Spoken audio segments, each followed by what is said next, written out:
Fuck this game. Okay, that's not fair. I'm gonna try and actually explain my thoughts on Watch Dogs Legion and, try and say why I think the game is pretty mid. But first, let me state my sentiment on Ubisoft games as a whole by using a food analogy. Because people like food analogies, right? Because, we like food sometimes. Some game companies are like restaurants. Nintendo is an amazing bakery of some of the most delicious cakes and baked goods that you could ever imagine that take you back to your childhood with every single bite. But if you try and make any of those cakes and baked goods at home, they will beat you within an inch of your life. Rockstar makes nice juicy steaks, but they give you two of them. One where you can eat it normally at your own pace, and the second one where if you try and eat it any other way than how they want you to eat it, they will rip the steak out of your fucking mouth while chipping a bunch of your teeth. And Atlas, but it's like an all-you-can-eat buffet, but it takes 17 fucking hours to even find your seat. God damn it. And then there's Ubisoft. Ubisoft makes rice. Don't get me wrong, it's a lot of rice, and they give you many ways to do things with your rice, like you can eat it on top of something really, really tall, or you can find items around the restaurant to craft more rice toppings to add to the flavor. Now, every bowl of rice has a theme to it, like, this one is seafood-based. Oh, this one is, hacker-based. And this one has a Charles Manson documentary, right inside the center. So, what's the rice-based gimmick for Watch Dogs Legion? Well, you can play as every grain of rice directly in the bowl. Okay, this analogy fell off. I'm gonna stop.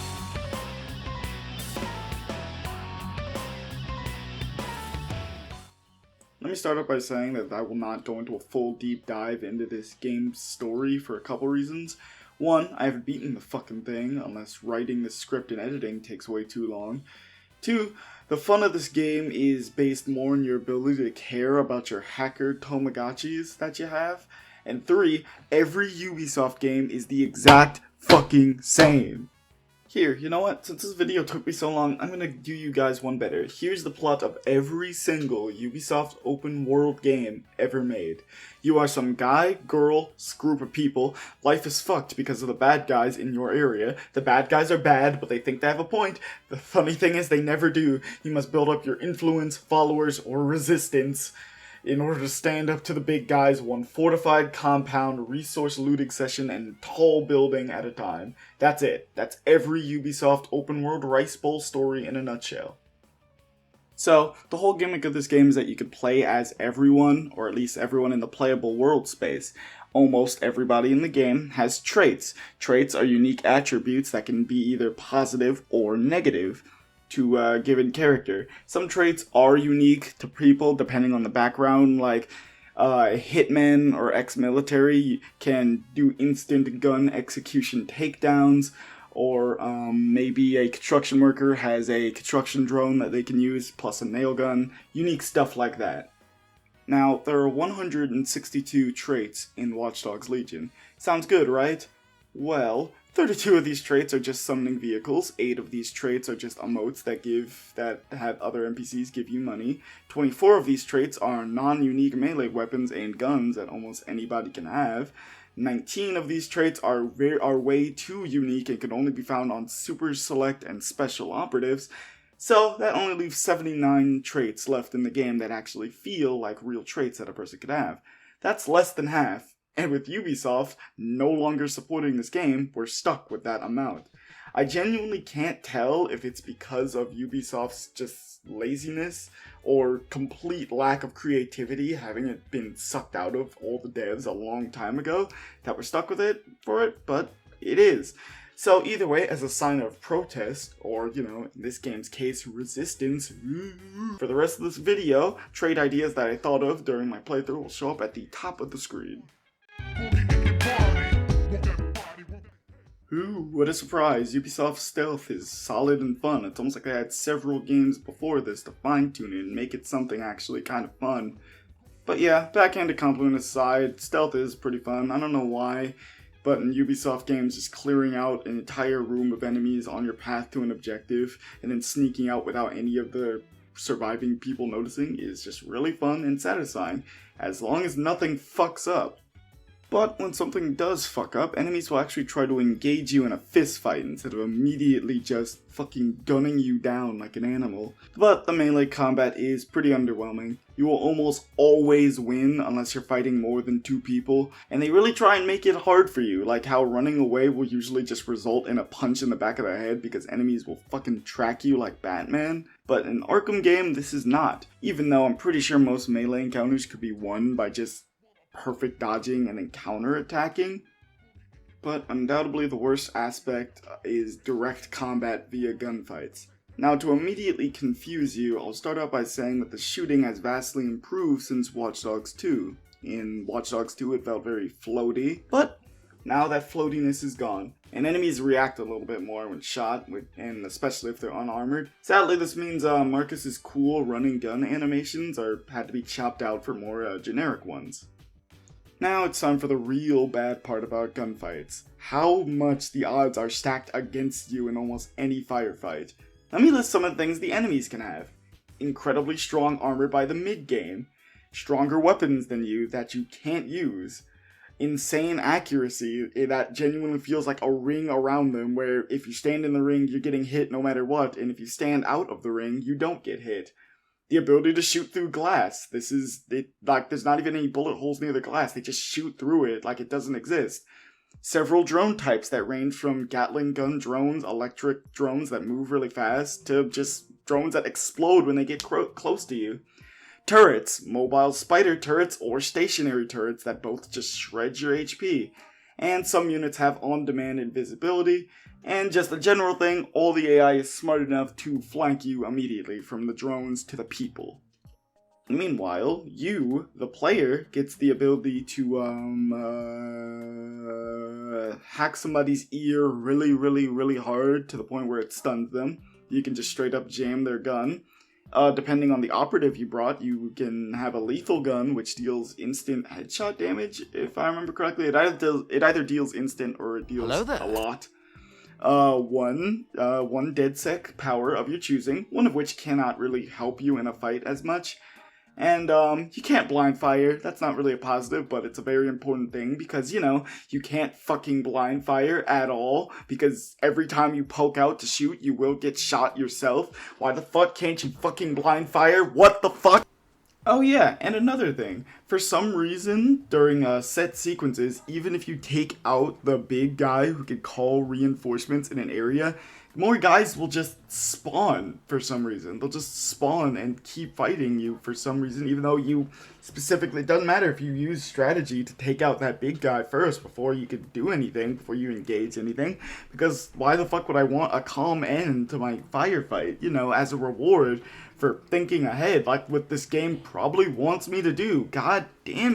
Now you may be saying to yourself, oh H-man, direct combat is supposed to be hard because it's not incentivized. Which would be a great point, you faceless little fuck, if the game didn't literally force direct combat into you. At the end of some recruitment missions or during major fucking side missions or major fucking story missions, direct gun-based combat will be forced on you. How can you predict this? You can't, fucker. Fuck you. I genuinely believe combat is like this, so you can lose more operatives. Which is kind of proven by the fact that every time I did lose an operative, the area that I was in just felt more easier, like the enemies wouldn't be railing on me as hard, which is just fucking dumb. Plus, something I didn't really see talked about was that, in Watch Dogs 2, you had basically just a giant bar of energy called botnet, and you could grab that energy from, stealing it from enemies and other sources while you're doing stuff. It basically lets you be much more fluid in combat. Like, if you spent all of your botnets before setting up stealth traps, but then you got caught, you wouldn't have a lot for, distracting people during firefights. And, it basically made it sort of a juggling act. Like, oh, do I spend all my botnets now on the traps, or then distracting, or when shit starts to go south and I'm gonna need it for disrupting so I can get away or something. Just replacing that system with just a normal cooldown system just doesn't work, because man, I have 4 enemies in front of me and I can only disrupt one of them. it also just incentivizes the use of the special operatives all the time, because like if they don't have this thing, then if I get into a direct firefight, I'm fucked. I gotta pray that I run away and find a really good escape area, because you're not winning the fucking firefight, that's for sure. So, after all that shit, H-man, why do you still find this game fun? That's a great question. Like Fallout 3, the fun almost comes out of not paying attention to anything in the story, or actually trying to take a dynamic part of the gameplay and just making your own fucking fun DedSec lore. So, if you're one of those persons who headcanons basically every form of media that they intake, this game is for you. Just, don't pay over $30 like I have. So, after Dalton gets game ended by 0 Day at Tilted Towers, DedSec needs to start over with its 3 remaining survivors. Walter Schuma, a video game designer turned super hacker. His only games he's ever worked on, however, are not safe for work Undertale ROM hacks. Are Undertale ROM hacks a thing? They are when you fucking look like this guy. Needless to say, he was basically the de facto leader of this branch of DedSec, right underneath Sabine. Nina Dubois, or fucking Dubois, I don't fucking know.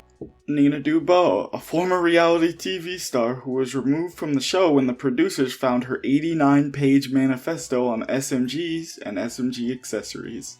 However, the extraordinary man who can do extraordinary things, the protagonist of this DedSec group, is Nicholas Modi.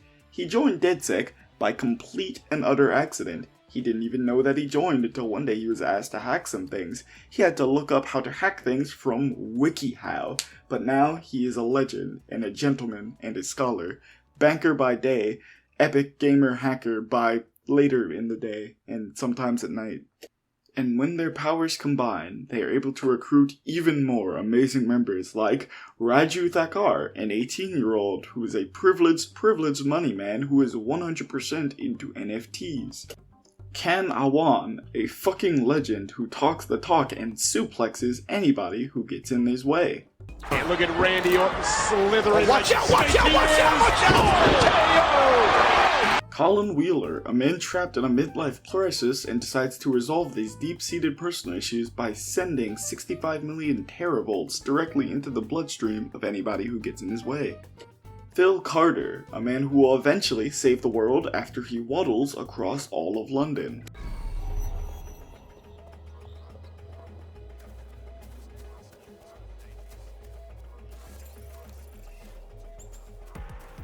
Lois Samuel, somebody who I had joined DedSec not because of her anarchistic tendencies, but I felt really bad after I found out she got a fucking STI from a member of DedSec. Joyce Nader, honestly a fucking sociopathic, amoral hitman that probably does not help the image of DedSec by fucking killing everybody in her way with complete and utter apathy, but an automatic rifle with the gun kata skill tree. I rest my case next to the fucking bodies. Andrew Skatlev, after being bullied mercilessly at a young age for scat being in his last name, Andrew decided that maybe becoming a cop would solve all of his problems. It didn't. He's a total Melvin, and the only reason DedSec let him join is because he can go into police areas. And Sherman Higgs, which we just added for the mustache. And a bunch of other red shirts that I couldn't think of enough fucking funny lore to add here. Together, they take on the cavalcade of evil factions, starting with the best one, Clan Kelly.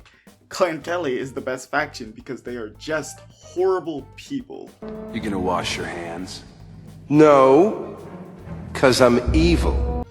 They are truly evil-ass niggas for the sake of being evil-ass niggas. Their whole end goal is to basically make Amazon Prime for humans and their human organs, and I fucking love it. If you're gonna make a villain faction in a video game, you either have to make them good, or so cartoonishly evil and shitty that it goes back around to being, you know, fucking ironically good. Even if Ubisoft does try and ruin them a little bit by even entertaining the idea that Mary Kelly has a point and ideology. She like says at one point, "Ooh, I saved you from being little street peasants. That means I can sell all your organs and kill you at a fucking push of a button." Hell, maybe she's supposed to be crazy because she believes that Zero Day can make her Queen of England. So, British people, how fucked does your government have to be in order for somebody to believably say that they will make a hardened criminal leader whose name is known throughout the entire thing to just be the queen? Like, say what you want about America, but I don't think we would let Al Capone be fucking president, at least back when he was doing stuff. Now I'm guaranteed Al Capone would have fucking fan cams or some shit. Next faction, Baroque Attack. Kind of mid, with the only shining spot being how dark it truly gets, which is kind of ironic seeing as how the game starts with a actual act of fucking terrorism. But the daughter basically torturing her mother and forcing her to be a digitally immortal is pretty fucking dark. But an incredibly wise and handsome young man said, "Digital, that's the diet soda of immortalities." Also, this faction is unique because it gives you a choice on whether to let the villain get away with their fucking plans. This genuinely left me flummoxed and flabbergasted because, like, why? There's no reason we should let her upload her fucking mind into the cloud. Because, like, that, first off, that's just not a good idea, especially if she's forcing it like the Daybreak project was probably going to be. It's so fucking dumb. And you know what's even stupider? Is that if you let her upload herself into the cloud, the person whose sole goal it was is to let her not fucking do this, rightfully gets pissed at you and tells her to fuck off. But then, like, 5 hours later, she just comes back and is like, "You know what? That was kind of harsh. Sorry, guys. Want to do some Radiant quests?" And I'm like, wow. That's the most Bethesda thing I've ever seen a company that isn't Bethesda do. Hey gang, I'm here with a tremendously worse microphone setup to tell you that I forgot one of the factions. Yeah, SIRS, otherwise known as SIRS. As a punishment of doing that, I'm recording this on my worst microphone. And the only thing I have to say about SIRS is that for some reason at the end of the fucking plot line with them, you just sort of kidnap one of their major leaders and keep them in your base, which I just do not think is a good idea. Why the fuck would you fucking do that, dude? Why? And then, of course, Ubisoft's big bad of the game, Albion. A private militia the leader's sole goal is to, like, have these drones patrol all of London and, like, instantly scan and read people's backgrounds and try and, like, detain them and arrest them before they can even commit crimes. Now, you wanna know why Moon Knight was able to pull this shit off? It's because it's used with fucking magic. Because I guarantee you, no future fucking bullshit, like any drone at all, can pull this shit up. Like, also, turbo illegal. The government has just let this militia have so much power to the point where Nigel Cass, by the way, super fucking dumb name. Nigel Cass is the least intimidating name in fictional villain history. Anyway, Nigel Cass is able to just fucking gun down, game ends, the fucking police captain. Not a fucking red shirt of the police captain. He just guns him down, and then everybody else in the room with him is just like, ooh, scary. Even though, you know, if Nigel Cass met with a bunch of kind of important people, everybody would be on that, so I don't understand why they all just pussed out. But just don't fucking think for a sec. And now, the bonus section, otherwise known as, H-Man doesn't properly know how to write scripts, and this section is just a bunch of thoughts that he didn't know how to integrate accordingly into the other slots. Alright, let's go. I hate how they did weapons in this game. Having them be traits is just so fucking lazy. In Watch Dogs 2, DedSec had a 3D printer for non-lethal guns. Is that unrealistic and borderline impossible? Yes.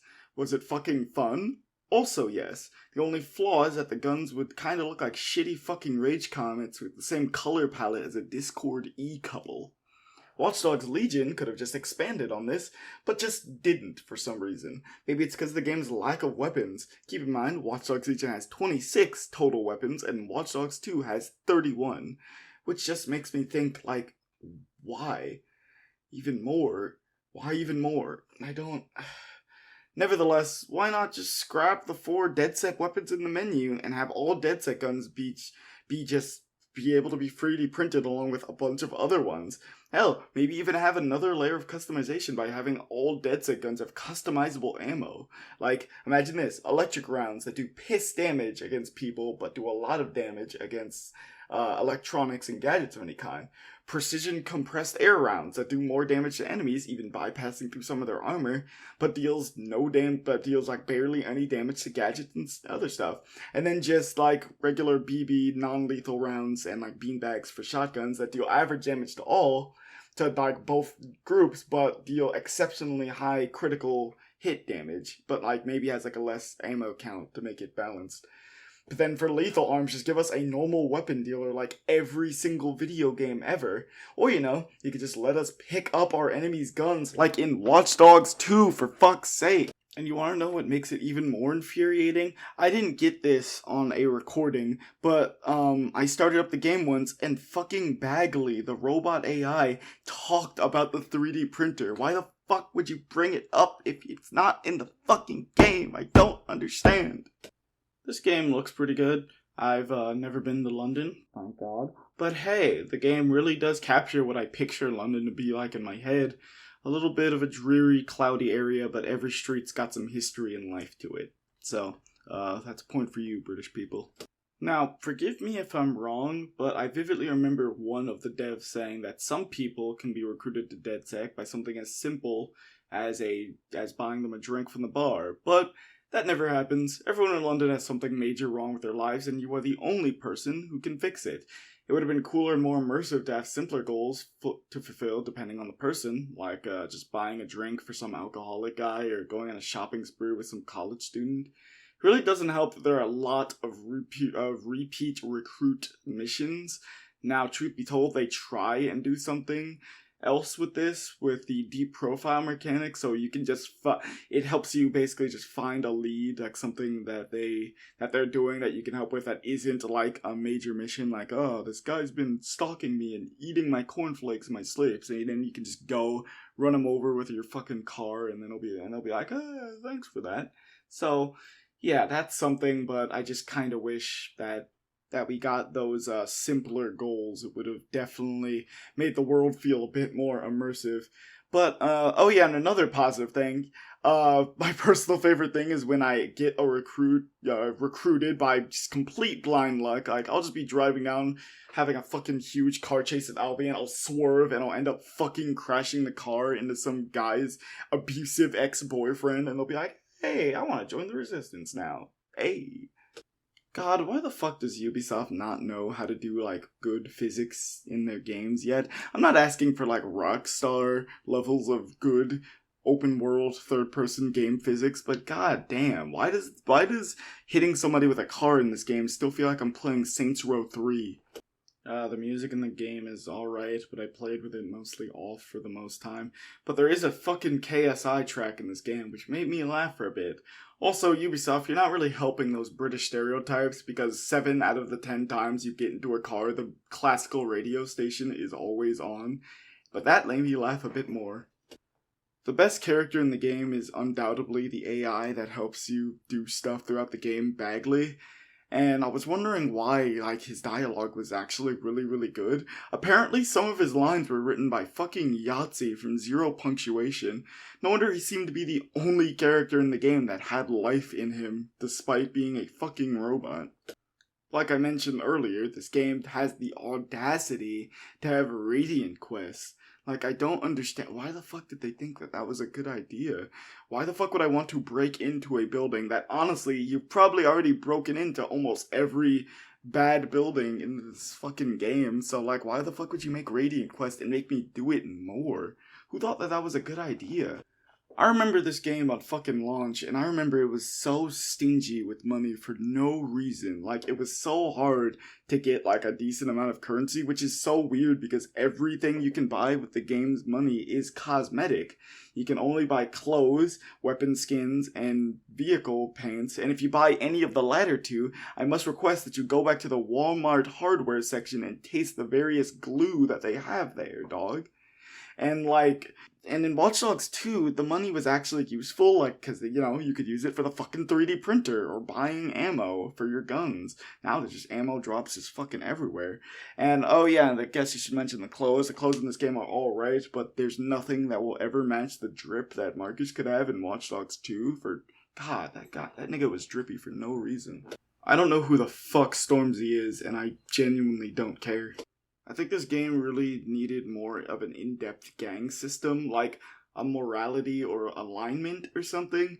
It's just the fact that my DedSec can play like an actual counter-militia to Albion, just killing anybody that gets in our way, and not really giving a shit about civilians, but still just be recognized as revolutionary heroes by almost everyone. You'll still have naysayers even if you are goody two-shoes.